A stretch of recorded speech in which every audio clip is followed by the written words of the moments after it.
Yes, you're in the pink. Oh, hey. Yeah. I just wanted to say that y'all's music means a lot to me. Like, it got me, like, the con got me through freshman year of college, and like when I was a sophomore, I had an animation class, and I did a video to like the first minute of Burn Your Life Down, which was kind of fun. But I wanted to ask, just out of curiosity, because I remember hearing a rumor that Tegan, you were going to do a project with Hunter from AFI. Is that going to happen?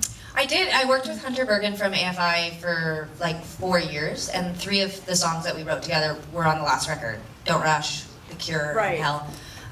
We never released any of the other songs. He's, you know, super busy, and so am I. And I think we both really love the idea of collaborating with other artists. You know, we've got some songs coming out with Morgan Page, and we wrote with Tiesto, obviously, and we've written some stuff coming out on Lisa Loeb's record. Oh yeah, I wrote 2 songs for Lisa Loeb's record, and so yeah, there's like all these really cool collaborations that we do randomly, but when it comes to sitting down to do a Tegan and Sara record, it feels weird, like terrifying. Like I feel like someone's like taking all my toys away or something, and they're like, you should sit in a room with songwriters, and I'm like, no!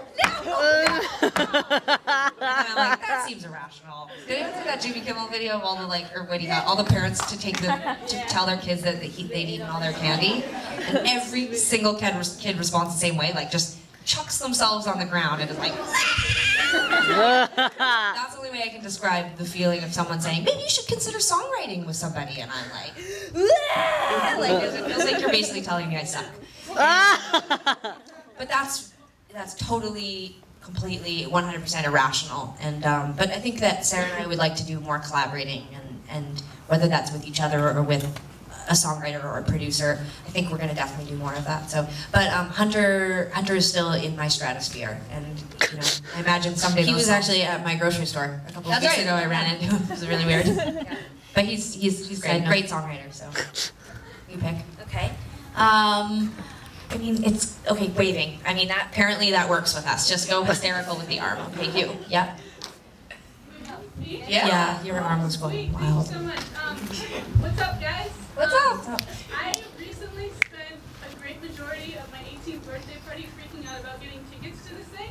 Happy 18th. Thank you very much. Almost 19. I started dating a girl that I had liked since I was in 7th grade and all. Congratulations. I'm actually here right now. Oh my God. Nice to meet you. Welcome. But I was just wondering, did you guys do any crazy shenanigans when you guys turned 18?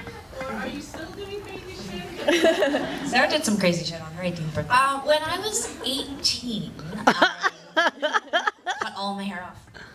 She literally shaved her head and bleached it on her. I did. I had really long banger hair. I wish I'd taken it a little slower. I look back at everything that we did between the ages of 11 and 27. I'm not sure there was a lot of thought that went in. It was a lot of just, it was just like, look what I did! I'm good with it. Anyways.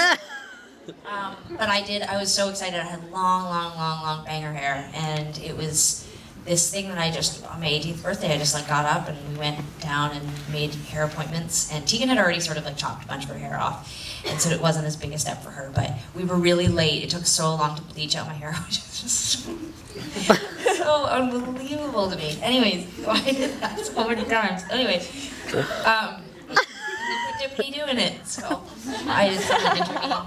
So yeah, Mom. Anyway, so we were late for our 18th birthday dinner, and my mom was pissed at us. We walked in, and they didn't even recognize us. Like, we walked up to the table, and I was like, I was so excited.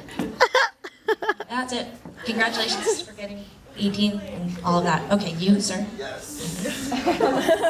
Okay, my name is Michael, and Hi, Michael. I just really want to thank you guys for being such an icon with like GLBT issues. Oh, cool. And it kind of sucks that like you can go get a drive-through marriage in Las Vegas and get divorced and married 25 times, but gay people can't get married. Here.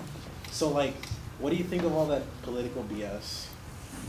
Like, whenever you see like a headline and it's like really insulting, what goes through your minds?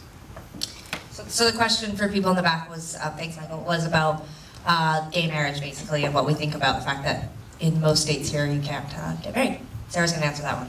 Well, we are Canadian, so it's especially irritating for us because it is legal in Canada, and everything's fine up there. It's okay, everybody's cool. So far no one's marrying elk or bears. Nobody is going crazy.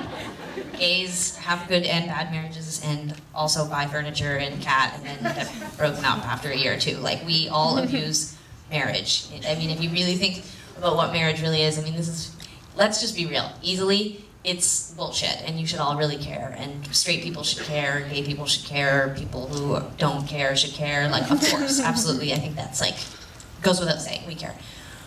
But if you really ask me, and I'll just say this right now, like, I'm not even sure I really believe in marriage.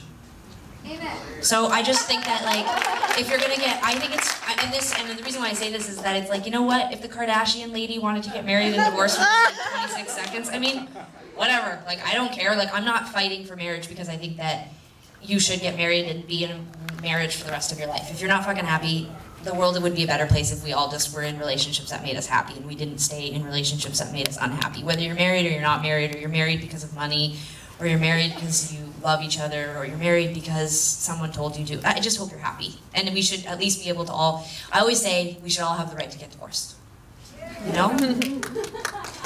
Sometimes that really excites people, but not here. It's not. In Texas, they're like, marriage is important. We do. We think that it's we're in it with you guys. Both of us are abstaining from marriage, even though we're technically allowed to get married because we want to be in solidarity with America. And so until you can get married, we're not going to.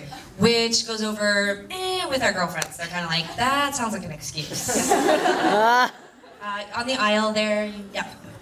A lot of people have their opinions of like which bands you guys sound similar to, and I was wondering what bands you thought you guys sound similar to. Okay, so the question is, there's along with pole bands we sound like, and the question was, what bands do we think we sound like? Honestly, I think we have such original voices, which is a polite way of saying sometimes I think we're annoying, but in a good way. But like, you know, we're really like emotional sounding, and we're very like, you know, we kind of sing like that. I don't know. I don't really hear a lot of people sing like that. So, but I've been definitely in the last couple of years, like, you know, someone told me like, oh, you should listen to Santa Gold. It sounds like you guys. And I listened to it, and I was like, that doesn't sound like us, but I like it. And then someone was like, did you hear that Yeah song? It sounds like Tegan and Sara. And I listened to it. I was like, I don't hear it, but I like it. And then, so I don't know. I think when it's you, it's hard to tell. Like, we have a friend that looks just like Kate Blanchett. It's so weird. And we're always like, you look like Kate Blanchett. We've known her like 14 years. And every single time she's like, I don't see it. I don't see it. And that's how I feel about music. It's like when people compare us to things, like still to this day, people will be like, you sound just like Ani DeFranco. And I'm like, awesome, thank you. She's amazing. That's great. Like, I don't hear it, but I think that's, thank you. And like, you know, someone the other day compared us to the Bangles. And I hadn't listened to the Bangles in forever, so I went and like bought a couple records on iTunes, and I was like, this is great, oh my God. It does not sound like us. So, but I don't care. I mean, honestly, that's how we decide what something sounds like, is by comparing it to things, so I want people to keep doing it.